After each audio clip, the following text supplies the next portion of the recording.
Wait, I hear something. She can't hear me. We can all hear her. No humming. I'm trying to be quiet and get ready to give my speech, okay? Thank you.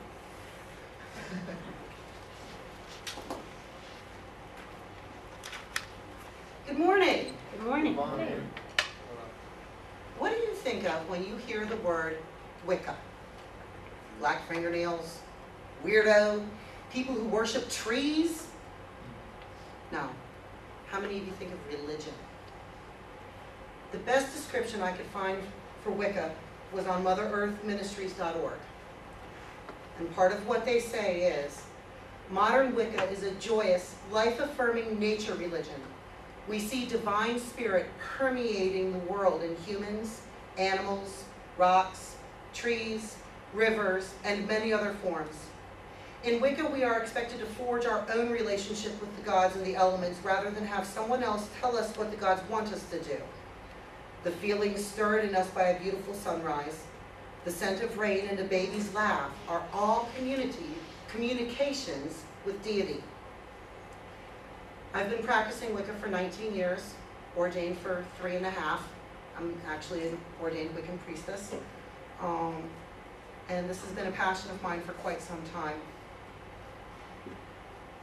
The word Wicca comes from the Latin Wicca craft, which actually means craft of the wise. This is also the root word where we get witchcraft. Today, I'm going to tell you a little bit about Wicca. We're going to talk about our deities, the 2 basic laws of Wicca, and we're going to talk about some misconceptions. A lot of my information comes from Richard Buckland's The Way of the Craft from Birth to Summerland, but a lot of this information has simply been gathered over the years. In Wicca, the name of whatever you choose to call our deity is really irrelevant. What's important is the balance. Lord and Lady, God and Goddess, God and Gaia. It really doesn't matter. You choose to call the Lord Allah or Buddha or whatever you choose, we all serve the same God. It's just in Wicca, we like the balance. He is God of the heavens, she is Mother of the earth, and together they make up our higher power no matter what the name is. So now that you know about our deities, the 2 main laws of Wicca, you have the Wiccan Rede, and it harm none, including oneself. Do as ye will. What is this but the golden rule? The second law is the karmic law. So as ye do comes back times 3 at least. So why would I hex you if I'm going to get 3 times that negative energy back on top of me? Right? And I don't think I go around with black fingernails or looking all crazy or weird anyway. The only thing you really have to fear from crossing a Wiccan is karma coming back on you rather quickly. Now, you know our 2 basic laws and our deity. We're going to talk about some misconceptions. This is a standard altar that we have right here in front of me. In the north, I have something that represents the earth. This could be salt, it could be a crystal, it could be a plant, anything that represents the earth.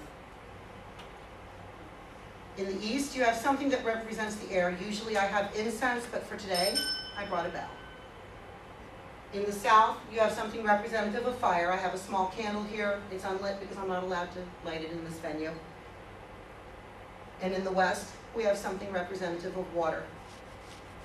In the center, we have our spirit candle and our God and Goddess figures. I chose an open hand for God and a seashell to represent Mother Earth. These can be anything that represent a masculine and a feminine to the person who is setting up the altar. You have your spirit candle, and this little black candle is not for evil, and it's not to call evil. It's for protection. Because it is the absolute absence of light, it is supposed to help keep evil away. And that is what black is used for in Wicca. When you see the pentacle, this is a Wiccan symbol. To us, it doesn't matter whether it's inverted or not. But just as worshippers of evil have taken the Christian cross and inverted it, so have doers of evil taken the pentacle and inverted it to the pentagram. And that's why a lot of people have a lot of misconceptions regarding Wicca. The closest reference I can find in modern day media to something that would closely represent Wicca would be Practical Magic with Sandra Bullock. It comes really close. Charmed is totally off. So, in recap, we are a very peaceful, earth-based religion.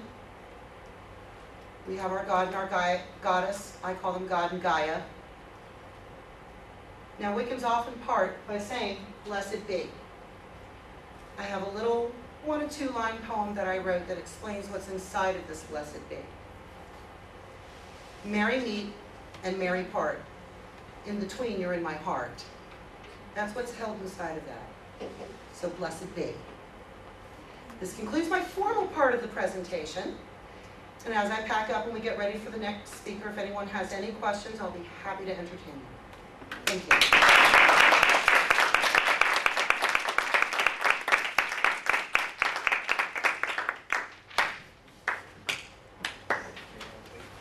All right, let's have her time, please. Oh, 5:39. Thank you. I'm going to get A little demoted bit again. overnight practice. What's that? I'm going to get demoted again. Yeah, it's on the first one too. That's actually close enough.